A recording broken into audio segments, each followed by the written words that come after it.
ಈ movie start ಆಗೋದು 1999ರಲ್ಲಿ ನಡೆದಂಥ ಫ್ಲೈಟ್ ಐಜಾಕಿಂದ. ಇಲ್ಲಿ ಪಾಕಿಸ್ತಾನ ಟೆರರಿಸ್ಟ್ ಇಂಡಿಯನ್ ಫ್ಲೈಟ್ನ ಐಜಾಕ್ ಮಾಡಿ ಸರ್ಕಾರಕ್ಕೆ ನೀವು ಅರೆಸ್ಟ್ ಮಾಡಿರುವಂಥ ನಮ್ಮ 3 ಜನ ಟೆರರಿಸ್ಟ್ನ ರಿಲೀಸ್ ಮಾಡಿಲ್ಲ ಅಂದರೆ ಫ್ಲೈಟ್ನಲ್ಲಿ ಇರುವಂಥ ಒಬ್ಬ ಇಂಡಿಯನ್ ಬಿಡಲ್ಲ ಅಂತ ಬ್ಲ್ಯಾಕ್ ಮೇಲ್ ಮಾಡ್ತಾರೆ. ಇದಕ್ಕೆ ಇಂಡಿಯನ್ ಇಂಟೆಲಿಜೆನ್ಸ್ ಬ್ಯೂರೋನ ಡೈರೆಕ್ಟರ್ ಆದಂಥ ಅಜಯ್ ಸಾನಿಯಲ್ PM ರಾ ಏಜೆಂಟ್ ಡಿಫೆನ್ಸ್ ಮಿನಿಸ್ಟರ್ ಹತ್ರ ಮೀಟಿಂಗ್ ನಡೆಸಿ ಫೈನಲಿ ಆ 3 ಜನ ಟೆರರಿಸ್ಟ್ನ ರಿಲೀಸ್ ಮಾಡಿಸ್ತಾರೆ. ಮತ್ತೆ ಇದೇ ರೀತಿ ಆಗಬಾರ್ದು ಅಂತ ಅಜಯ್ ಸಾನಿಯಲ್ ಒಂದು ಮಿಷನ್ ಬಗ್ಗೆ ಹೇಳ್ತಾರೆ, ಆದರೆ ಅದನ್ನು ಗೌರ್ಮೆಂಟ್ ರಿಜೆಕ್ಟ್ ಮಾಡುತ್ತೆ. ಈ ಇನ್ಸಿಡೆಂಟ್ ಆದಮೇಲೆ 2001ರಲ್ಲಿ ಇಂಡಿಯನ್ ಪಾರ್ಲಿಮೆಂಟ್ ಒಳಗಡೆ ಉಗ್ರರು ಕಾರ್ ಓಡಿಸ್ಕೊಂಡು ಬಂದು ನುಗ್ಗಿ ಪಾರ್ಲಿಮೆಂಟಲ್ಲಿ ಇರೋರಿಗೆಲ್ಲ ಗನ್ನಿಂದ ಶೂಟ್ ಮಾಡೋಕ್ಕೆ ಸ್ಟಾರ್ಟ್ ಮಾಡ್ತಾರೆ. ನಮ್ಮ ಪೊಲೀಸರು ಕೂಡ ಫೈರ್ ಮಾಡ್ತಾರೆ, ಅದರಲ್ಲಿ ಎಲ್ಲ ಟೆರರಿಸ್ಟ್ ಸಾಯ್ತಾರೆ. ಒಬ್ಬ ಮಾತ್ರ ಬಾಂಬ್ ಬ್ಲಾಸ್ಟ್ ಮಾಡಿ ಸಾಯ್ತಾನೆ. ಈ ಇನ್ಸಿಡೆಂಟ್ ಇಂದ ಸುಮಾರು 9 ಜನ ಸತ್ತೋಗಿರ್ತಾರೆ. ಈ ಅಟ್ಯಾಕ್ ಆದಮೇಲೆ IB director Ajay Sanyal Pakistan terrorist ಇಷ್ಟು ದಿನ ಒಳಗಡೆ ಅಟ್ಯಾಕ್ ಮಾಡ್ತಾ ಇದ್ರು, ಈಗ ದೇಶದ ಒಳಗಡೆ ಅಟ್ಯಾಕ್ ಮಾಡೋಕೆ ಶುರು ಮಾಡಿದ್ದಾರೆ. ಇದಕ್ಕೆ ಯುನೈಟೆಡ್ ನೇಷನ್ ಆಗಲಿ ಗೌರ್ಮೆಂಟ್ ಆಗಲಿ ಏನು ಆ್ಯಕ್ಷನ್ ತಗೋತಾ ಇಲ್ಲ. ಅದು ಅಲ್ಲದೆ ಪಾಕಿಸ್ತಾನ್ಗೆ USA ಮುಂತಾದ ಕಂಟ್ರಿಗಳ ಸಪೋರ್ಟ್ ಇದೆ. ಸೊ ಅದಕ್ಕೆ ಅಜಯ್ ಸಾನಿಯಲ್ ಹಳೆ ಮಿಷನ್ಗೆ ರಾ ಮಿನಿಸ್ಟರ್ ಡಿಫೆನ್ಸ್ ಮಿನಿಸ್ಟರ್ ಒಪ್ಕೋತಾರೆ. ಆಗ ಮಿಷನ್ ದುರಂದರ್ ಬಗ್ಗೆ ಹೇಳ್ತಾರೆ. ಈ ಮಿಷನ್ ದುರಂದರ್ ಏನಪ್ಪ ಅಂತಂದರೆ, ಇಂಡಿಯಾದ ಒಬ್ಬ ಏಜೆಂಟ್ ಪಾಕಿಸ್ತಾನ ಒಳಗಡೆ ಹೋಗಿ ಪಾಕಿಸ್ತಾನ ಜನರ ಹಾಗೆ ಇದ್ದು ಅವರನ್ನು ಇಂಟರ್ನಲ್ಲಿ ವೀಕ್ ಮಾಡೋದು, ಹಾಗೆ ಅವ್ರ ಪ್ಲ್ಯಾನ್ ಬಗ್ಗೆ ತಿಳ್ಕೊಳ್ಳೋದು. ಸೊ ಈಗ ಇದರಂತಾನೆ ಇಂಡಿಯನ್ ಏಜೆಂಟ್ನ ಹಮ್ಜಾ ಅಲಿ ಅನ್ನುವಂಥ ಹೆಸರಲ್ಲಿ 2004ರಲ್ಲಿ ಬಲೂಚಿಸ್ತಾನ್ಗೆ ಕಳಿಸ್ತಾರೆ. ಅಲ್ಲಿಂದ ಬಲೂಚಿಸ್ತಾನ್ ಜನರ ಜೊತೆಗೆ ಪಾಕಿಸ್ತಾನ್ಗೆ ಬರ್ತಾನೆ ಆ್ಯಂಡ್ ಪಾಕಿಸ್ತಾನದಿಂದ ಕರಾಚಿಗೆ ಹೋಗ್ತಾನೆ, ಹಾಗೂ ಕರಾಚಿಯಿಂದ ಲಿಯಾರಿಗೆ ಬರ್ತಾನೆ. ಈ ಲಿಯರಿ ಒಂಥರ ಪವರ್ಫುಲ್ ಟೌನ್ ಇದ್ದಂಗೆ. ಯಾರು ಇಡೀ ಲಿಯರಿನ ಕಂಟ್ರೋಲ್ಗೆ ತಗೋತಾರೋ ಅವರ ಕಂಟ್ರೋಲ್ ಕರಾಚಿ ಮೇಲಿರುತ್ತೆ, ಆ್ಯಂಡ್ ಯಾರ ಕಂಟ್ರೋಲ್ ಕರಾಚಿ ಮೇಲಿರುತ್ತೋ ಅವರ ಕಂಟ್ರೋಲ್ ಇಡೀ ಪಾಕಿಸ್ತಾನ ಮೇಲಿರುತ್ತೆ. ಈಗ ಹಮ್ಜಾ ಆಲ್ರೆಡಿ ಲಿಯರಿಲಿ ಇರುವಂಥ ಇಂಡಿಯನ್ ಏಜೆಂಟ್ ಹತ್ರ ಬರ್ತಾನೆ. ಇಲ್ಲಿ ಆ ಏಜೆಂಟ್ ಬಹಳ ವರ್ಷಗಳಿಂದ ಜ್ಯೂಸ್ ಶಾಪ್ ನಡೆಸ್ತಾ ಇರ್ತಾನೆ. ಈಗ ಹಮ್ಜಾನು ಜ್ಯೂಸ್ ಶಾಪ್ನಲ್ಲಿ ಕೆಲಸ ಮಾಡೋ ನೆಪದಲ್ಲಿ ಅಲ್ಲೇ ಉಳ್ಕೊತಾನೆ. ಈಗ ಹಮ್ಜಾ 1 ವರ್ಷ ಆ ಏಜೆಂಟ್ ಜೊತೆ ಸೇರಿಕೊಂಡು ಆ ಜ್ಯೂಸ್ ಶಾಪ್ನಲ್ಲಿ ಕೆಲಸ ಮಾಡ್ತಾ ಇಡೀ ಲಿಯರಿನ ಅಬ್ಸರ್ವ್ ಮಾಡ್ತಾನೆ. ಈಗ ಹಮ್ಜಾಗೆ ಆ ಏಜೆಂಟ್ ಮುಖಾಂತರ ಗೊತ್ತಾಗೋದೇನಂತಂದರೆ, ಇಡೀ ಲಿಯರಿನ 3 ಗ್ಯಾಂಗ್ಸ್ ಇದೆ. ಅವರು ರೆಹಮಾನ್ ಡಕಾಯ್ತ್, ಬಾಬು ಡಕಾಯ್ತ್ ಹಾಗೂ ಅರ್ಷದ್ ಪಪ್ಪು ಅಂತ. ಈ ರೆಹಮಾನ್ ಡಕಾಯ್ತ್, ಬಾಬು ಡಕಾಯ್ತ್ ಅಕ್ರಮ ಸಂತಾನ ಮಗ.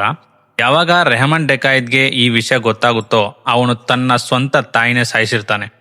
ಇನ್ನು ಎಂಟೈರ್ ಲಿಯರಲ್ಲಿ 70% ಆಕ್ಯುಪೇಷನ್ ರೆಹಮಾನ್ ಡಕಾಯ್ತ್ ಇಟ್ಕೊಂಡಿದ್ದಾನೆ ಅಂತ ಆಲಮ್ ಹಮ್ಜಾಗೆ ಆ ಗ್ಯಾಂಗ್ ಬಗ್ಗೆ ಹೇಳ್ತಾನೆ. ಸೊ ಈಗ ಹಮ್ಜಾ ರೆಹಮಾನ್ ಡಕಾಯ್ತ್ ಗ್ಯಾಂಗ್ ಜಾಯ್ನ್ ಆಗಬೇಕು ಅಂತ ಅನ್ಕೋತಾನೆ. ಆದರೆ ಅದು ಹೇಗೆ ಅಂತ ಯೋಚನೆ ಮಾಡ್ತಾ ಇರುವಾಗ ಅರ್ಷದ್ ಪಪ್ಪು ಹತ್ರ ವರ್ಕ್ ಮಾಡ್ತಾ ಇದ್ದ ಇಂಡಿಯನ್ ಏಜೆಂಟ್ ಹಮ್ಜಾ ಹತ್ರ ಬಂದು, ನಾಳೆ ನಡೀತಾ ಇರುವಂಥ ಮದುವೆಯಲ್ಲಿ ರೆಹಮಾನ್ ಡಕಾಯ್ತ್ನ ಮಗ ಬರ್ತಾ ಇದ್ದಾನೆ, ಅದಕ್ಕೆ ಬಾಬು ಡಕಾಯ್ತ್ ಆ ಮದುವೆಯಲ್ಲೇ ರೆಹಮಾನ್ ಡಕಾಯ್ತ್ನ ಮಗನನ್ನು ಸಾಯಿಸಬೇಕು ಅಂತ ಪ್ಲ್ಯಾನ್ ಮಾಡ್ಕೊಂಡಿದ್ದಾನೆ. ಈಗ ನೀನೇನಾದರೂ ಅಟ್ಯಾಕ್ ನಡೀತಾ ಇರುವಾಗ ರೆಹಮಾನ್ ಡಕಾಯ್ತ್ನ ಮಗನನ್ನು ಕಾಪಾಡಿದ್ರೆ ನೀನು ಈಸಿಯಾಗಿ ರೆಹಮಾನ್ ಡಕಾಯ್ತ್ ಗ್ಯಾಂಗ್ ಸೇರ್ಕೋಬೋದು ಅಂತ ಹೇಳ್ತಾನೆ. ಈಗ ಹಮ್ಜಾ ಅದೇ ಮದುವೆಯಲ್ಲಿ ಕ್ಯಾಟ್ರಿನ್ ಕೆಲಸ ಸಿಕ್ಕಿ ಆ ಮದುವೆಗೆ ಬರ್ತಾನೆ. ಈಗ ಇಲ್ಲಿ ಟ್ವಿಸ್ಟ್ ಏನಪ್ಪ ಅಂತಂದರೆ, ಆ ಮದುವೆಗೆ ರೆಹಮಾನ್ ಡಕಾಯ್ತ್ನ 2 ಮಕ್ಕಳು ಬರ್ತಾರೆ.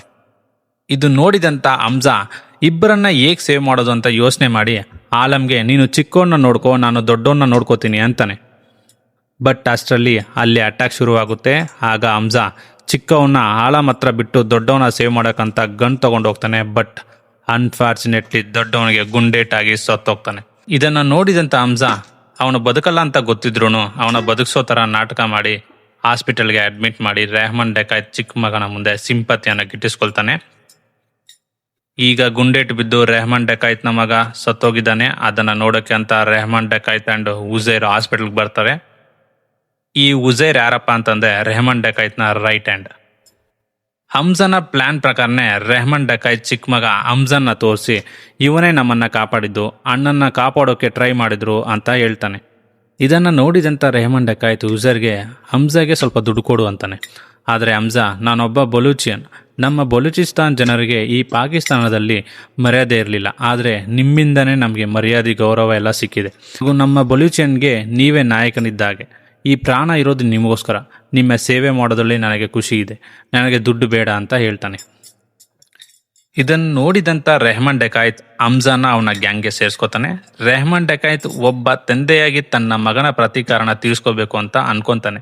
ಬಟ್ ಅಷ್ಟರಲ್ಲಿ ಜಮೀಲ್ ಅಂತ ಒಬ್ಬ ಪೊಲಿಟಿಷಿಯನ್ ಹಾಸ್ಪಿಟಲ್ಗೆ ಬರ್ತಾನೆ. ಇವನು ಪಾಕಿಸ್ತಾನ್ ಪೀಪಲ್ ಪಾರ್ಟಿಯ ಮೆಂಬರ್. ಈಗ ಮುಂದೆ ಬರುವಂಥ ಎಲೆಕ್ಷನಲ್ಲಿ ಪಾಕಿಸ್ತಾನ ಪೀಪಲ್ ಪಾರ್ಟಿಯಿಂದ ಪ್ರತಿನಿಧಿಯಾಗಿ ಆಯ್ಕೆಯಾಗಿದ್ದ. ಆ್ಯಂಡ್ ರೆಹಮಾನ್ ಡಕಾಯ್ತ್ ಈ ಪಾರ್ಟಿಗೆ ಯಾವಾಗಲೂ ಸಪೋರ್ಟ್ ಮಾಡ್ತಾ ಇದ್ದ. ಈಗ ಪೊಲಿಟಿಷಿಯನ್ ಬಂದ್ಬಿಟ್ಟು ಎಲೆಕ್ಷನ್ ಟೈಮ್ ಹತ್ರ ಬರ್ತಾ ಇದೆ, ಈ ಟೈಮಲ್ಲಿ ನೀನು ಏನು ಮಾಡಕ್ ಹೋಗ್ಬೇಡ, ಎಲೆಕ್ಷನ್ ಎಲ್ಲ ಆದ್ಮೇಲೆ ಇದ್ರ ಬಗ್ಗೆ ನೋಡೋಣ ಅಂತ ಹೇಳ್ತಾನೆ. ಅಂದಿನಿಂದ ಹಮ್ಜಾ ಆ ಗ್ಯಾಂಗ್ನ ಮೆಂಬರ್ ಜೊತೆ ಬೆರೆತು ಡೇ ಬೈ ಡೇ ಅವರ ಆಕ್ಟಿವಿಟೀಸ್ನ ಅಬ್ಸರ್ವ್ ಮಾಡ್ತಾ ಇರ್ತಾನೆ. ಈಗ ನ್ಯೂಸಲ್ಲಿ ಆರ್ಟಿಕಲ್ ಎಲ್ಲ ಬಾಬು ಡಕಾಯತ್ ರೆಹಮಾನ್ ಡಕಾಯತ್ ಮಗನ ಸಾಯಿಸಿದ್ರು, ತನ್ನ ಮಗ ಸತ್ತೋಗಿದ್ರು ಇನ್ನೂ ಯಾಕೆ ರೆಹಮಾನ್ ಡಕಾಯತ್ ಏನು ಆಕ್ಷನ್ ತಗೊಂಡಿಲ್ಲ ಅಂತ ಎಲ್ಲ ಕ್ವಶನ್ ಮಾಡ್ತಾ ಇರ್ತಾರೆ. ಇದನ್ನ ನೋಡಿದಂತ ರೆಹಮಾನ್ ಡಕಾಯತ್ ಹೇಗಾದ್ರೂ ಮಾಡಿ ಅವನ ಮಗನ ಪ್ರತೀಕಾರನ ತೀರ್ಸ್ಕೋಬೇಕು ಅಂತ ಅನ್ಕೊಂಡಿರ್ತಾನೆ. ಅದಕ್ಕೆ ಅವನು ತನ್ನ ಗ್ಯಾಂಗ್ನಲ್ಲಿ ಇರೋರನ್ನೆಲ್ಲ ಒಂದು ಕಡೆ ಸೇರ್ ತೀರ್ಸ್ಕೋಬೇಕೋ ಬೇಡವಾ ಅಂತ ಕೇಳ್ತಾನೆ. ಅದಕ್ಕೆ ಗ್ಯಾಂಗ್ ಅವರೆಲ್ಲ ಎಲೆಕ್ಷನ್ ಮುಗಿಯೋವರೆಗೂ ಏನೂ ಮಾಡೋದು ಬೇಡ, ಇವಾಗ ಏನಾದರೂ ಮಾಡಿ ಪಾರ್ಟಿ ಏನಾದರೂ ಸೋತ್ರೆ ನಮಗೆ ಫಂಡಿಂಗ್ ಬರೋದೆಲ್ಲ ಸ್ಟಾಪ್ ಆಗುತ್ತೆ, ಅದಕ್ಕೆ ಇವಾಗ ಏನು ಮಾಡೋದು ಬೇಡ ಅಂತ ಹೇಳ್ತಾರೆ. ಆವಾಗ ರೆಹಮಾನ್ ಈ ಪ್ರಶ್ನೆ ಹಮ್ಜಾ ಕೇಳ್ತಾನೆ. ಆಗ ಹಮ್ಜಾ, ನಾನೇನಾದರೂ ನಿಮ್ಮ ಜಾಗದಲ್ಲಿ ಇದ್ದಿದ್ರೆ ನನ್ನ ಮಗನ ಪ್ರತೀಕಾರನ ತೀರ್ಸ್ಕೊತಾ ಇದ್ದೆ. ಯಾಕಪ್ಪ ಅಂತಂದ್ರೆ ಬಾಬು ಡಕಾಯತ್ ಗೊತ್ತು ಇದು ಎಲೆಕ್ಷನ್ ಟೈಮ್, ನೀವು ಅವನನ್ನ ಏನು ಮಾಡೋಕ್ಕಾಗಲ್ಲ ಅಂತ. ಅದಕ್ಕೆ ಅವನು ಈ ಪಾಯಿಂಟ್ ಇಟ್ಕೊಂಡೇ ನಿಮ್ಮ ಮಗನನ್ನ ಈ ಟೈಮಲ್ಲಿ ಸಾಯಿಸಿರೋದು. ಇವಾಗ ಏನಾದರೂ ನೀವು ನಿಮ್ಮ ಮಗನ ಪ್ರತೀಕಾರನ ತೀರ್ಸ್ಕೊಂಡಿಲ್ಲ ಅಂತಂದ್ರೆ ಲಿಯರ್ಲಿ ಇರುವಂತ ಜನರೆಲ್ಲ ರೆಹಮಾನ್ ಡಕಾಯತ್ ತುಂಬಾ ವೀಕ್ ಆಗಿದ್ದಾನೆ, ಬಾಬು ಡಕಾಯತ್ ಸ್ಟ್ರಾಂಗ್ ಅಂತಾನೆ ಅನ್ಕೋತಾರೆ. ಅಂಡ್ ಲಿಯರ್ಲಿ ಇರುವಂತ ಜನರೆಲ್ಲ ನಿಮ್ಮ ಮೇಲೆ ಇರುವಂತ ಭಯನೂ ಹೋಗುತ್ತೆ, ಎಲ್ಲರ ಸಪೋರ್ಟ್ ಬಾಬು ಡಕಾಯತ್ ಕಡೆ ಹೋಗುತ್ತೆ. ಇದರಿಂದ ನೀವು ಏನೇ ಮಾಡದೇ ಇದ್ರೂ ಎಲೆಕ್ಷನ್ ಸೋಲೋದಂತೂ ಗ್ಯಾರಂಟಿ. ಅದಕ್ಕೆ ಇವಾಗ ನೀವೇನಾದ್ರೂ ಬಾಬು ಡಕಾಯತ್ ಸಾಯಿಸಿದ್ರೆ ಜನರಿಗೆ ನಿಮ್ಮ ಮೇಲೆ ಭಯ ಅನ್ನೋದು ಬರುತ್ತೆ, ಅಂಡ್ ನಿಮ್ಮ ಪವರ್ ಏನು ಅನ್ನೋದು ಇಡೀ ಲಿಯರಿ ಜನರಿಗೆ ಗೊತ್ತಾಗುತ್ತೆ ಅಂತ ಹೇಳ್ತಾನೆ. ಇದಕ್ಕೆ ರೆಹಮಾನ್ ಡಕಾಯತ್ ಅವರ ಮೇಲೆ ಅಟ್ಯಾಕ್ ಮಾಡಿಸಿದಂತ ಬಾಬು ಡಕಾಯತ್ ಗೂಂಡಗಳನ್ನ ಸಾಯಿಸ್ತಾನೆ. ಅಂಡ್ ಫೈನಲಿ ಬಾಬು ಡಕಾಯತ್ ಎಲ್ಲರ ಮುಂದೆನೆ ಕಬ್ಬಿಣದಲ್ಲಿ ಒಡೆದು ತಲೆ ಚಚ್ಚಿ ಸಾಯಿಸ್ತಾನೆ. ಇದರಿಂದ ಲಿಯರ್ಲಿ ರೆಹಮಾನ್ ಡಕಾಯತ್ ಪವರ್ ಏನು ಅನ್ನೋದು ಗೊತ್ತಾಗುತ್ತೆ. ಅಂಡ್ ಪೊಲಿಟಿಷಿಯನ್ ಜಮೀಲ್ ಎಲೆಕ್ಷನ್ ಗೆಲ್ತಾನೆ. ಎಲೆಕ್ಷನ್ ಗೆದ್ಮೇಲೆ ಜಮೀಲ್ ಒಂದು ವಿಕ್ಟರಿ ಸ್ಪೀಚ್ ಕೊಡಬೇಕು ಅಂತ ಒಂದು ಫಂಕ್ಷನ್ ಆರ್ಗನೈಸ್ ಮಾಡ್ತಾನೆ. ಈ ಫಂಕ್ಷನ್ಗೆ ರೆಹಮಾನ್ ಡಕಾಯತ್ ಯಾವಾಗ ಬರ್ತಾನೋ ಅಲ್ಲಿರುವಂತ ಎಲ್ಲಾ ಜನರು ರೆಹಮಾನ್ ಅಂತ ಕೂಗ್ತಾರೆ. ನೋಡಿದಂತ ಹಮ್ಜಾ ಇಲ್ಲಿರೋರೆಲ್ಲ ಜಮೀಲ್ಗಿಂತನೂ ರೆಹಮಾನ್ ಡಕಾಯತ್ಗೆ ಸಪೋರ್ಟ್ ಜಾಸ್ತಿ ಅನ್ನೋ ವಿಷಯ ಗೊತ್ತಾಗುತ್ತೆ. ಈ ನಡುವೆನೆ ಹಮ್ಜಾ ಜಮೀಲ್ನ ಮಗಳು ಎಲಿನಾ ನೋಡ್ತಾನೆ ಹಾಗೂ ಅವಳನ್ನ ಪರಿಚಯ ಮಾಡ್ಕೋತಾನೆ. ಅಂಡ್ ಅವಳ ಜೊತೆ ಕ್ಲೋಸ್ ಆಗಿ ಮಾತಾಡೋಕೆ ಶುರು ಮಾಡ್ತಾನೆ. ಯಾಕಪ್ಪ ಅಂದ್ರೆ ಹಮ್ಜಾಗೆ ಎಲಿನಾ ಇಂದ ನಾಳೆ ನನಗೆ ಯಾವುದಾದ್ರೂ ಒಂದು ಕೆಲಸಕ್ಕೆ ಉಪಯೋಗಕ್ಕೆ ಬರ್ತಾಳೆ ಅಂತ. ಎಲೆಕ್ಷನ್ ಆದ್ಮೇಲೆ ರೆಹಮಾನ್ ಡಕಾಯತ್ಗೆ ಜನರ ಬೆಂಬಲ ಜಾಸ್ತಿ ಇರೋದನ್ನ ನೋಡಿ ಅಲ್ಲಿಗೆ ಬಂದಿದ್ದ ಖಾನಿ ಬ್ರದರ್ಸ್ ರೆಹಮಾನ್ ಡಕಾಯತ್ಗೆ ನೀವು ಪೊಲಿಟಿಕಲ್ಗೆ ಬನ್ನಿ, ತುಂಬಾನೇ ಸ್ಟ್ರಾಂಗ್ ಆಗ್ತೀರಾ ಅಂತ ಹೇಳ್ತಾನೆ. ಇದಕ್ಕೆಲ್ಲ ನಾವು ಹೆಲ್ಪ್ ಮಾಡ್ತೀವಿ ಅಂತ ಹೇಳ್ತಾನೆ. ಇವರಿಬ್ಬರು ದೊಡ್ಡ ಬಿಸ್ನೆಸ್ ಮ್ಯಾನ್ ಆಗಿದ್ರು ಮತ್ತು ಅವರು ಬ್ಲ್ಯಾಕ್ ಮನಿನ ವೈಟ್ ಮನಿಯಾಗಿ ಕನ್ವರ್ಟ್ ಮಾಡೋದಲ್ಲಿ ಎಕ್ಸ್ಪರ್ಟ್ ಆಗಿದ್ರು. ಹಾಗೂ 500 ಮತ್ತು 1000 ರೂಪಾಯಿ ಇಂಡಿಯನ್ ಫೇಕ್ ನೋಟ್ನ ಪ್ರಿಂಟ್ ಮಾಡಿ ಇಂಡಿಯಾಗೆ ಸಪ್ಲೈ ಮಾಡ್ತಾ ಇದ್ರು, ಇದರಿಂದ ಇಂಡಿಯನ್ ಎಕಾನಮಿ ಇನ್ಸ್ಟೇಬಲ್ ಆಗಲಿ ಅಂತ. ಈ ವಿಷಯ ಹಮ್ಜಾಗ್ ಗೊತ್ತಾಗುತ್ತೆ. ಬಿಸ್ನೆಸ್ ಮ್ಯಾನ್ ಪೊಲಿಟಿಷಿಯನ್ ಜಮೀಲ್ ಹತ್ರ ಬರೋದ್ ಬಿಟ್ಟು ಸೀದಾ ರೆಹಮಾನ್ ಡಕಾಯತ್ ಹತ್ರನೇ ಬರ್ತಾ ಇದ್ರು. ಇದನ್ನ ನೋಡಿದ ಜಮೀಲ್, ಹೀಗೆ ಬಿಟ್ರೆ ರೆಹಮಾನ್ ಡಕಾಯತ್ ನನಗೊಂದು ದೊಡ್ಡ ಮುಳ್ಳಾಗ್ತಾನೆ, ಅವನನ್ನ ಹೇಗಾದ್ರೂ ಮಾಡಿ ನನ್ನ ದಾರಿಂದ ತೆಗೆದು ಹಾಕ್ಬೇಕು ಅಂತ ಅನ್ಕೊಂತಾನೆ. ನೆಕ್ಸ್ಟ್ ಸೀನಲ್ಲಿ ಈ ಖಾನಿ ಬ್ರದರ್ಸ್ ರೆಹಮಾನ್ ಡಕಾಯತ್ ಮತ್ತು ISI ಲೀಡರ್ ಮೇಜರ್ ಇಕ್ಬಾಲ್ ಜೊತೆ ಮೀಟಿಂಗ್ ಅರೇಂಜ್ ಮಾಡ್ತಾರೆ. ಇಲ್ಲಿ ಮ್ಯಾಟ್ರ್ ಏನಪ್ಪಾ ಅಂತಂದ್ರೆ ಮೇಜರ್ ಇಕ್ಬಾಲ್ ನೆಕ್ಸ್ಟ್ ಇಂಡಿಯಾ ಮೇಲೆ ಅಟ್ಯಾಕ್ ಮಾಡಬೇಕು. ಅದಕ್ಕೆ ಅವನು ತನ್ನ ಟೆರರಿಸ್ಟ್ಗಳಿಗೆ ರಷ್ಯಾ ಮಾದರಿಯ ಗನ್ ಮತ್ತೆ ವೆಪನ್ಸ್ ಬೇಕಿರುತ್ತೆ. ಅಂಡ್ ಈ ವೆಪನ್ಸ್ನ ಕೇವಲ ಆಫ್ಘಾನಿಸ್ತಾನ್ನಲ್ಲಿ ಇರುವಂತಹ ಬಲೂಚಿಸ್ತಾನ್ ಜನರು ಮಾತ್ರ ಮಾಡೋಕ್ ಸಾಧ್ಯ. ಆದ್ರೆ ಈ ಬಲೂಚಿಸ್ತಾನ್ ಜನರಿಗೂ ಈ ISI ಅವರಿಗೂ ಆಗ್ಬರಲ್ಲ. ಅದಕ್ಕೆ ಮೇಜರ್ ಇಕ್ಬಾಲ್ ರೆಹಮಾನ್ ಡಕಾಯತ್ ನಿನ್ನ ಎಲೆಕ್ಷನ್ ನಲ್ಲಿ ಸಪೋರ್ಟ್ ಆಗಿ ದುಡ್ಡು ಕೊಡ್ತೀನಿ, ನೀನು ಹೆಂಗಿದ್ರು ಬಲೂಚಿಸ್ತಾನ್ ಅವನೇ, ಅಂಡ್ ಅಲ್ಲಿನ ಜನರು ನಿನಗೆ ಗೌರವ ಕೊಡ್ತಾರೆ, ಹೇಗಾದ್ರೂ ಮಾಡಿ ನೀನು ಅಲ್ಲಿ ಹೋಗಿ ರಷ್ಯಾ ಮಾದರಿಯ ವೆಪನ್ಸ್ಗಳು ನಮಗೆ ಸಪ್ಲೈ ಮಾಡು ಅಂತ ಕೇಳ್ಕೊತಾನೆ. ಇದಕ್ಕೆ ರೆಹಮಾನ್ ಡಕಾಯತ್ ಸರಿ ಅಂತ ಒಪ್ಕೊಂಡು ಬಲೂಚಿಸ್ತಾನ್ಗೆ ಹೋಗಿ ಅಲ್ಲಿನ ವೆಪನ್ ಲೀಡರ್ಸ್ ಹತ್ರ ಮೀಟಿಂಗ್ ನಡೆಸಿ ಅಷ್ಟು ವೆಪನ್ ಸಪ್ಲೈ ಮಾಡೋಕ್ಕೆ ರೆಡಿ ಮಾಡ್ಕೊತಾನೆ. ಮತ್ತೊಂದು ಕಡೆ ಪೊಲಿಟಿಷಿಯನ್ ಜಮೀಲ್ ರೆಹಮಾನ್ ಡಕಾಯತ್ನ ನಮ್ಮ ದಾರಿಯಿಂದ ತೆಗೆದು ಹಾಕ್ಬೇಕು ಅಂತಂದ್ರೆ ಈಗಿರೋ ಒಂದೇ ಆಪ್ಷನ್, ಅವನೇ SP ಅಸ್ಲಾಂ ಚೌಧರಿ. ಅವನ್ನ ಕರೆಸ್ತಾನೆ. ಈ SP ಅಸ್ಲಾಂಗೂ ರೆಹಮಾನ್ ಡಕಾಯತ್ಗೂ ಆಗೋದಿಲ್ಲ. ಈ ಹಿಂದೆ SP ಅಸ್ಲಾಂ ರೆಹಮಾನ್ ಡಕಾಯತ್ನ ಎನ್ಕೌಂಟರ್ ಮಾಡಬೇಕು ಅಂತ ಇದ್ದ, ಆದ್ರೆ ಆಗ ಈ ಜಮೀಲ್ ಅಸ್ಲಾಂನ ಬೇರೆ ಕಡೆ ಟ್ರಾನ್ಸ್ಫರ್ ಮಾಡಿಸ್ದ. ಆದ್ರೆ ಈಗ ಜಮೀಲ್ ಮತ್ತೆ ಅಸ್ಲಾಂನ ಕರೆಸಿ ರೆಹಮಾನ್ ಡಕಾಯತ್ನ ಹೇಗಾದ್ರೂ ಮಾಡಿ ಎನ್ಕೌಂಟರ್ ಮಾಡಿ ಸಾಯಿಸು ಅಂತ ಹೇಳ್ತಾನೆ. ಆದ್ರೆ ಅಸ್ಲಾಂ ಈಗ ಲಿಯರ್ಲಿ ಇರುವಂತ ಎಲ್ಲಾ ಪೊಲೀಸ್ ಅವರು ಕರಪ್ಟೆಡ್ ಆಗಿದ್ದಾರೆ, ಅವರೆಲ್ಲ ರೆಹಮಾನ್ ಡಕಾಯತ್ ಸಪೋರ್ಟ್ ಮಾಡ್ತಾರೆ, ದುಡ್ಡುಗೋಸ್ಕರ ಅವ್ರು ಬೇಕಿದ್ರೆ ನನ್ನನ್ನು ಸಾಯಿಸ್ಬಿಡ್ತಾರೆ. ಗೈಸ್ ಲೈಕ್ ಮಾಡಿ, ಸಬ್ಸ್ಕ್ರೈಬ್ ಮಾಡಿ ಗೈಸ್. ಅದಕ್ಕೆ ನಾನು ಇವಾಗ ರೆಹಮಾನ್ ಡಕಾಯತ್ನ ಎನ್ಕೌಂಟರ್ ಮಾಡ್ಬೇಕಂದ್ರೆ ನನಗೆ ನಾನು ಸೆಲೆಕ್ಟ್ ಮಾಡಿರುವಂತ ಆಫೀಸರ್ಸ್ ಮತ್ತೆ ಆ ಟೀಮ್ ನನಗೆ ಬೇಕು ಅಂತ ಕೇಳ್ತಾನೆ. ಅಂಡ್ ನಮ್ಮ ಮಿಷನ್ ನಡೆಸೋದಕ್ಕೆ ಒಂದು ಸೀಕ್ರೆಟ್ ಆಫೀಸ್ ಬೇಕು ಅಂತ ಬೇಡಿಕೆ ಇಡ್ತಾನೆ. ಇದಕ್ಕೆ ಜಮೀಲ್ ನೀನ್ ಏನಾದ್ರೂ ಮಾಡು, ಒಟ್ನಲ್ಲಿ ಅವನ ಎನ್ಕೌಂಟರ್ ಮಾಡು ಅಂತ ಅವನು ಕೇಳಿದ್ದೆಲ್ಲ ಒಪ್ಕೊಂತಾನೆ. ಈ ಕಡೆ ಹಮ್ಜಾ ಮತ್ತೆ ಎಲಿನಾ ಲವ್ ಸ್ಟೋರಿ ನಡೀತಾ ಇರುತ್ತೆ. ಅಂಡ್ ಒಂದಿನ ಪೇಪರ್ನಲ್ಲಿ ಅಸ್ಲಾಂನ ನೋಡಿ ಎಲಿನಾ ಇತ್ತೀಚೆಗೆ SP ಅಸ್ಲಾಂ ನಮ್ಮ ಮನೆ ಕಡೆ ಬರೋದು ಜಾಸ್ತಿ ಆಗಿದೆ ಅಂತ ಹೇಳ್ತಾಳೆ. ಇದನ್ನ ನೋಡಿದಂತ ಹಮ್ಜಾ ಪಕ್ಕಾ ಅಸ್ಲಾಂ ಮತ್ತು ಜಮೀಲ್ ಏನೋ ಒಂದು ಪ್ಲಾನ್ ಮಾಡ್ತಾ ಇದ್ದಾರೆ ಅಂತ ಅನ್ಕೊಂತಾನೆ. ಆಗ ಹಮ್ಜಾ ಎಲಿನಾಗೆ ನೆಕ್ಸ್ಟ್ ಟೈಮ್ ನಿಮ್ಮ ಮನೆಗೆ ಅವನೇನಾದ್ರು ಬಂದ್ರೆ ಅವನ ಮೇಲೆ ಒಂದು ಕಣ್ಣಿಡು ಅಂತ ಹೇಳ್ತಾನೆ. ನೆಕ್ಸ್ಟ್ ಸೀನಲ್ಲಿ ರೆಹಮಾನ್ ಡಕಾಯ್ತ್ ಎಲ್ಲ ವೆಪನ್ಸ್ನ ಮೇಜರ್ ಇಕ್ಬಾಲ್ಗೆ ಡೆಲಿವರಿ ಕೊಡಬೇಕಾಗಿರುತ್ತೆ. ಆದರೆ ಅವನ ಚಿಕ್ಕ ಮಗನಿಗೆ ಹೆಲ್ತ್ ಇಶ್ಯೂ ಆಗುತ್ತೆ. ಅವನು ಹಾಸ್ಪಿಟಲ್ ಕರ್ಕೊಂಡು ಹೋಗ್ತಾನೆ. ಉಜೈರ್ ಮತ್ತು ಹಮ್ಜಾಗೆ ವೆಪನ್ನ ಇಕ್ಬಾಲ್ಗೆ ಡೆಲಿವರಿ ಕೊಟ್ಟು ದುಡ್ಡು ಇಸ್ಕೊಂಡು ಬಾ ಅಂತ ಹೇಳ್ತಾನೆ. ಹಮ್ಜಾ ಡೆಲಿವರಿ ಕೊಡ್ತಾನೆ ಹಾಗೂ ಮೇಜರ್ ಇಕ್ಬಾಲ್ ಆ ಎಲ್ಲ ವೆಪನ್ನ ಅವರ ಟೆರರಿಸ್ಟ್ ಕೊಟ್ಟು ನೀರಿನ ಮಾರ್ಗದಲ್ಲಿ ಇಂಡಿಯಾ ಒಳಗಡೆ ನುಗ್ಗಿ ಅಟ್ಯಾಕ್ ಮಾಡೋದು ಅಂತ ಅವರ ಪ್ಲಾನ್ ಹೇಳ್ತಾನೆ. ಮತ್ತೊಂದು ಕಡೆ ಈ ಎಲ್ಲ ವಿಷಯನ ಹಮ್ಜಾ ಕೇಳಿಸ್ಕೊಂಡು ಇಂಡಿಯಾಗೆ ಅಪ್ಡೇಟ್ ಮಾಡ್ತಾನೆ. ಇದರಿಂದ ಇಕ್ಬಾಲ್ಗೆ ಡೌಟ್ ಬಂದು ಅಟ್ಯಾಕ್ ಡೇಟ್ ಚೇಂಜ್ ಮಾಡ್ತಾನೆ. ನೆಕ್ಸ್ಟ್ ಸೀನ್ನಲ್ಲಿ ರೆಹಮಾನ್ ಡಕಾಯ್ತ್ ಅವನ ಮಗನ ಹಾಸ್ಪಿಟಲ್ ಕರ್ಕೊಂಡು ಹೋಗ್ತಾ ಇರ್ತಾನೆ. ಅಂಡ್ ದಾರಿ ಮಧ್ಯದಲ್ಲಿ ಅಸ್ಲಾಂ ಅವನ್ನ ಅರೆಸ್ಟ್ ಮಾಡ್ತಾನೆ. ಈ ವಿಷಯ ಗೊತ್ತಾಗಿ ಹಮ್ಜಾ ಯೋಚನೆ ಮಾಡ್ತಾನೆ. ಆವಾಗ ರೆಹಮಾನ್ ಡಕಾಯ್ತ್ ಮನೆ ಅಡುಗನ್ ಬಟನ್ ಮೇಲೆ ಡೌಟ್ ಬರುತ್ತೆ. ಅವನು ಉಜೈರ್ನ ಕರ್ಕೊಂಡು ಡೈರೆಕ್ಟ್ ಆಗಿ ಮನೆಗೆ ಹೋಗಿ ಆ ಅಡುಗೆ ಬಟನ್ನ ಒಡೆದು ಕೇಳ್ತಾನೆ. ಆವಾಗ ಅವನು ಹೇಳ್ತಾನೆ ಹರ್ಷದ್ ಪಪ್ಪು ಮಾಡಿಸಿದ್ದು ಅಂತ. ಅದೇ ಟೈಮ್ಗೆ ಹಮ್ಜಾಗೆ ಅಸ್ಲಾಂ ಮತ್ತು ಜಮೀಲ್ ಪ್ಲಾನ್ ಮಾಡ್ತಾ ಇರುವಂಥ ವಿಡಿಯೋನ ಎಲಿನಾ ರೆಕಾರ್ಡ್ ಮಾಡಿ ಕಳಿಸಿರ್ತಾಳೆ. ಇದು ನೋಡಿದಂಥ ಹಮ್ಜಾ ಆ ವಿಡಿಯೋನ ಜಮೀಲ್ಗೆ ಕಳಿಸಿ ನೀನೇನಾದರೂ ಇವಾಗ ಅಸ್ಲಾಂ ಹತ್ತಿರ ಎನ್ಕೌಂಟರ್ನ ಸ್ಟಾಪ್ ಮಾಡಿಸಿಲ್ಲ ಅಂದರೆ ಈ ವಿಡಿಯೋನ ಇಡೀ ಲಿಯರಿಯಲ್ಲಿ ಲೀಕ್ ಮಾಡ್ತೀನಿ ಅಂತ ಬ್ಲ್ಯಾಕ್ ಮೇಲ್ ಮಾಡ್ತಾನೆ. ಆಗ ಜಮೀಲ್ ಅಸ್ಲಾಂಗೆ ಫೋನ್ ಮಾಡಿ ಆ ಎನ್ಕೌಂಟರ್ನ ನಿಲ್ಲಿಸು ಅಂತ ಕೇಳ್ಕೊತಾನೆ. ಆದರೆ ಅಸ್ಲಾಂ ಅದಕ್ಕೆ ಒಪ್ಪಲ್ಲ. ಆಗ ಹಮ್ಜಾ ಅಸ್ಲಾಂನ ಹೇಗಾದರೂ ಮಾಡಿ ನಿಲ್ಲಿಸ್ಬೇಕು ಅಂತ ಜಮೀಲ್ ಹತ್ರ ಅಸ್ಲಾಂನ ಆಫೀಸ್ ಲೊಕೇಶನ್ ಕೇಳಿಕೊಂಡು ಆ ಜಾಗದ ಹತ್ರ ಹೋಗಿ ಅಲ್ಲಿರುವಂಥ ಎಲ್ಲ ಆಫೀಸರ್ಸ್ನ ಪೆಟ್ರೋಲ್ ಸುರಿದು ಅಸ್ಲಾಂಗೆ ಫೋನ್ ಮಾಡಿ ಇವಾಗ ನೀನೇನಾದರೂ ರೆಹಮಾನ್ ಡಕಾಯ್ತ್ ಬಿಟ್ಟಿಲ್ಲ ಅಂತಂದರೆ ಇಷ್ಟು ಜನ ಆಫೀಸರ್ಸ್ನ ಬೆಂಕಿ ಹಚ್ಚಿ ಸಾಯಿಸ್ತೀನಿ ಅಂತ ಬ್ಲಾಕ್ ಮೇಲ್ ಮಾಡ್ತಾನೆ. ಇದರಿಂದ ಅಸ್ಲಾಂ ತನ್ನ ಆಫೀಸರ್ಸ್ನ ಪ್ರಾಣ ಉಳಿಸೋಕ್ಕೋಸ್ಕರ ರೆಹಮಾನ್ ಡಕಾಯ್ತ್ನ ಬಿಟ್ಟು ಕಳಿಸ್ತಾನೆ. ನೆಕ್ಸ್ಟ್ ಸೀನಲ್ಲಿ ನ್ಯೂಸಲ್ಲಿ ಮೇಜರ್ ಇಕ್ಬಾಲ್ ಕಳಿಸಿರುವಂಥ ಟೆರರಿಸ್ಟ್ಗಳು ಹೇಗೆ ಮುಂಬೈ ಅಟ್ಯಾಕ್ ಮಾಡಿರುವಂಥ ನ್ಯೂಸ್ನ ಟೆಲಿಕಾಸ್ಟ್ ಆಗ್ತಾ ಇರುತ್ತೆ.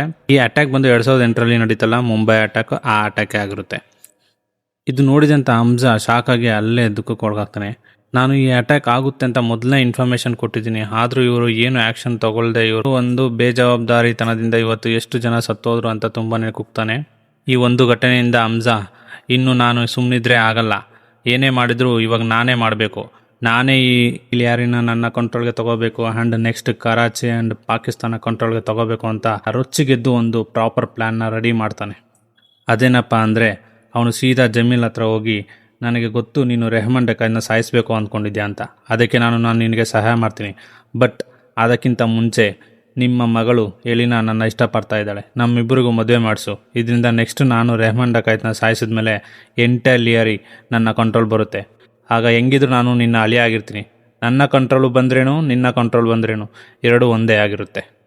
ಯಾವಾಗ ಈ ವಿಷಯ ಜಮೀಲ್ ಯೋಚನೆ ಮಾಡ್ತಾನೋ ಇದು ವರ್ಕ್ ಆಗುತ್ತೆ ಅಂತ ಒಪ್ಕೊಂಡು ಅವನ ಮಗಳನ್ನ ಹಮ್ಜಾಗೆ ಕೊಟ್ಟು ಮದುವೆ ಮಾಡಿಸ್ತಾನೆ. ನೆಕ್ಸ್ಟ್ ಸೀನಲ್ಲಿ ಹಮ್ಜಾ ಮತ್ತು ಅಸ್ಲಾಂ ಸೇರಿ ಒಂದು ಮಾಸ್ಟರ್ ಪ್ಲಾನ್ ಮಾಡ್ತಾರೆ. ಹಮ್ಜಾ ಮದುವೆ ರಿಸೆಪ್ಷನಲ್ಲಿ ಮೇಜರ್ ಇಕ್ಬಾಲ್ ತನಗೆ ಇನ್ನೂ ಸುಮಾರು ವೆಪನ್ಸ್ ಬೇಕು ಅಂತ ಆರ್ಡರ್ ಕೊಡ್ತಾನೆ. ಅದಕ್ಕೆ ರೆಹಮಾನ್ ಡಕಾಯ್ತ್ ಸರಿ ಅಂತ ಒಪ್ಕೋತಾನೆ. ಅದಕ್ಕೆ ನಾನು ಫ್ರೀ ಇರೋ ಡೇಟ್ ಚೆಕ್ ಮಾಡಿ ಹೇಳು ಅಂತ ಉಜೈರ್ಗೆ ಹೇಳ್ತಾನೆ. ಅವನು ತುಂಬ ಕುಡಿದು ಟೈಟ್ ಆಗಿದ್ದರಿಂದ ಹಮ್ಜಾ ಚೆಕ್ ಮಾಡಿ ಅವನು ಬ್ಯುಸಿ ಇರೋ ಡೇಟ್ ಹೇಳ್ತಾನೆ. ಬಟ್ ಅದು ಅವ್ರಿಗೆ ಯಾರಿಗೂ ಗೊತ್ತಾಗಲ್ಲ. ನೆಕ್ಸ್ಟ್ ಸೀನ್ ಹಮ್ಜಾ ಒಬ್ಬನೇ ಬಲೂಚಿಸ್ತಾನ್ಗೆ ಹೋಗಿ ವೆಪನ್ಸ್ ಆರ್ಡರ್ ಕೊಡ್ತಾನೆ. ಅಲ್ಲಿ ಬಲೂಚಿಸ್ತಾನ್ನ ತುಂಬ ಮಕ್ಕಳನ್ನ ISI ಅವರು ಸಾಯಿಸಿರ್ತಾರೆ. ಹಮ್ಜಾಗೆ ಇದು ನೋಡಿ ತುಂಬ ಬೇಜಾರಾಗುತ್ತೆ. ನೆಕ್ಸ್ಟ್ ಸೀನ್ ರೆಹಮಾನ್ ಡಕಾಯ್ತ್ ಒಂದು ವಾಟರ್ ಟ್ಯಾಂಕ್ ಇನಾಗ್ರೇಷನ್ ಉದ್ಘಾಟನೆಗೆ ಸಮಾರಂಭಕ್ಕೆ ಹೋಗಿರ್ತಾನೆ. ಅದೇ ದಿನ ಬಲೂಚಿಸ್ತಾನ್ ವೆಪನ್ಸ್ ಡೆಲಿವರಿ ಇರುತ್ತೆ. ಅದಕ್ಕೆ ಉಜೈರ್ನ ಕಳಿಸ್ತಾನೆ ಹಮ್ಜಾ. ಫಂಕ್ಷನ್ ಮುಗಿದ್ಮೇಲೆ ಹಮ್ಜಾ ರೆಹಮಾನ್ ಡಕಾಯ್ತ್ ಮತ್ತು ಅವರು ಇನ್ನಿಬ್ಬರ ಹುಡುಗರನ್ನ ಗಾಡಿಯಲ್ಲಿ ಒಂದು ಅರಣ್ಯ ಮಾರ್ಗದಲ್ಲಿ ಕರ್ಕೊಂಡು ಹೋಗ್ತಾ ಇರ್ತಾನೆ. ಇದನ್ನು ನೋಡಿದಂಥ ರೆಹಮಾನ್ ಡಕಾಯ್ತ್ ಇದ್ಯಾವುದು ಹೊಸ ರೂಟು ಕರ್ಕೊಂಡು ಹೋಗ್ತಾ ಇದೆಯಲ್ಲ ಅಂತ ಕೇಳ್ತಾನೆ. ಆದರೆ ಹಮ್ಜಾ ಏನೂ ಉತ್ತರ ಕೊಡಲ್ಲ. ಇದು ನೋಡಿದಂಥ ರೆಹಮಾನ್ ಡಕಾಯ್ತ್ ಪಕ್ಕ ಇವರೇನೋ ಸ್ಕೆಚ್ ಹಾಕಿದ್ದಾರೆ ಅಂತ ಗಾಡಿ ನಿಲ್ಲಿಸು ಅಂತಾನೆ. ಆದರೆ ಹಮ್ಜಾ ನಿಲ್ಲಿಸಲ್ಲ. ಕೊನೆಗೆ ಹಮ್ಜಾ ಕಾಡ್ ಮಧ್ಯದಲ್ಲಿ ಕಾರ್ನ ಆಕ್ಸಿಡೆಂಟ್ ಮಾಡಿ ಅಲ್ಲಿಂದ ಓಡೋಗ್ತಾನೆ. ಆ ಕಾರ್ ಆಕ್ಸಿಡೆಂಟ್ ಆದ ಸೌಂಡ್ ಕೇಳಿಬಿಟ್ಟು ಅಲ್ಲಿಗೆ ಅಸ್ಲಾಂ ಬರ್ತಾನೆ. ಇದನ್ನು ನೋಡಿದಂಥ ರೆಹಮಾನ್ ಡಕಾಯ್ತ್ ನನಗೆ ಮೋಸ ಮಾಡಿದ್ನಲ್ಲ ಅಂತ ಹಮ್ಜಾನ ಅಟ್ಟಾಡಿಸ್ಕೊಂಡು ಕಾಡ್ ಕಡೆ ಹೋಗ್ತಾನೆ. ಮತ್ತೊಂದು ಕಡೆ ಅಸ್ಲಾಂನ ಎಲ್ಲ ಆಫೀಸರ್ಸ್ ರೆಹಮಾನ್ ಡಕಾಯ್ತ್ನ ಗೂಂಡಗಳನ್ನು ಸಾಯಿಸ್ತಾರೆ. ಆ್ಯಂಡ್ ಅಸ್ಲಾಂ ರೆಹಮಾನ್ ಡಕಾಯ್ತ್ ಹತ್ರ ಹೋಗಿ ಅವನ ಜೊತೆ ಫೈಟ್ ಮಾಡ್ತಾ ಇರ್ತಾನೆ. ಆ್ಯಂಡ್ ಫೈನಲಿ ಹಮ್ಜಾ ಮತ್ತು ಅಸ್ಲಾಂ ಸೇರಿಕೊಂಡು ರೆಹಮಾನ್ ಡಕಾಯ್ತ್ನ ಹೊಡೆದು ಸೋಲಿಸ್ತಾರೆ. ಕೊನೆಗೆ ಹಮ್ಜಾ ಅಸ್ಲಾಂ ಹತ್ರ ರೆಹಮಾನ್ ಡಕಾಯ್ತ್ ಸಾಯಬಾರ್ದು, ಸ್ವಲ್ಪ ಟೈಮ್ ಜೀವ ಇರಬೇಕು ಅಂತ ಹೇಳ್ತಾನೆ. ಕತ್ತಿಗೆ ಶೂಟ್ ಮಾಡಿ ಅಸ್ಲಾಂ ಹೇಳ್ತಾನೆ, ಕತ್ತಿಗೆ ಶೂಟ್ ಮಾಡಿದ್ರೆ ಯಾವುದೇ ವ್ಯಕ್ತಿ ಆದ್ರೂ ಮಿನಿಮಮ್ 15 ನಿಮಿಷನಾದರೂ ಬದುಕಿರ್ತಾನೆ. ಆ್ಯಂಡ್ ಅವನು ಏನು ಮಾಡೋಕ್ಕಾಗಲ್ಲ, ಬರೀ ಒದ್ದಾಡ್ತಾ ಇರ್ತಾನೆ. ಇದನ್ನು ಕೇಳಿ ಹಮ್ಜಾ ಸಾಯ್ತಾ ಇರುವಂಥ ರೆಹಮಾನ್ ಡಕಾಯ್ತನ ಎತ್ಕೊಂಡು ರೋಡ್ ಸೈಡ್ಗೆ ಹೋಗಿ ಒಂದು ಆಟೋನ ನಿಲ್ಲಿಸಿ ರೆಹಮಾನ್ ಡಕಾಯ್ತನ ಆಟೋದಲ್ಲಿ ಕೂರಿಸ್ಕೊಂಡು ಹಾಸ್ಪಿಟ್ಲ್ಗೆ ಸೇರಿಸ್ತಾನೆ. ಬಟ್ ಡಾಕ್ಟರ್ ಟ್ರೀಟ್ಮೆಂಟ್ ಕೊಡೋ ಅಷ್ಟರಲ್ಲಿ ರೆಹಮಾನ್ ಡಕಾಯ್ತ್ ಸತ್ತೋಗ್ತಾನೆ.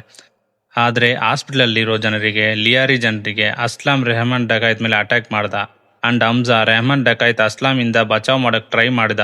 ಬಟ್ ಅನ್ಫಾರ್ಚುನೇಟ್ಲಿ ಅವನು ಕಾಪಾಡೋಕ್ಕಾಗಲಿಲ್ಲ ಅಂತ ಅನ್ಕೊತಾರೆ. ಇದರಿಂದ ಅವನು ರೆಹಮಾನ್ ಡಕಾಯ್ತ್ ಗೂಂಡಗಳು ಹಾಗೂ ಲಿಯಾರಿ ಜನರ ಮೇಲೆ ಭರವಸೆನ ಗಿಟ್ಟಿಸ್ಕೊತಾನೆ. ಆ್ಯಂಡ್ ನ್ಯೂಸಲ್ಲೆಲ್ಲ ಇದೇ ನ್ಯೂಸ್ ಸ್ಪ್ರೆಡ್ ಆಗ್ತಾ ಇರುತ್ತೆ. ಇದರಿಂದ ಒಬ್ರಿಗೂ ಹಮ್ಜಾ ಮೇಲೆ ಡೌಟ್ ಬರಲ್ಲ. ಎಲ್ಲರೂ ಹಮ್ಜಾನ ಹೀರೋ ಥರ ನೋಡ್ತಾರೆ. ಆ್ಯಂಡ್ ಫೈನಲಿ ಈ ಮೂವಿ ಇಲ್ಲಿಗೆ ಮುಗಿಯುತ್ತೆ. ಇನ್ನು ನೆಕ್ಸ್ಟ್ ಸೀನಲ್ಲಿ ನಮಗೆ ಫ್ಲ್ಯಾಶ್ ಬ್ಯಾಕನ್ನು ತೋರಿಸ್ತಾರೆ.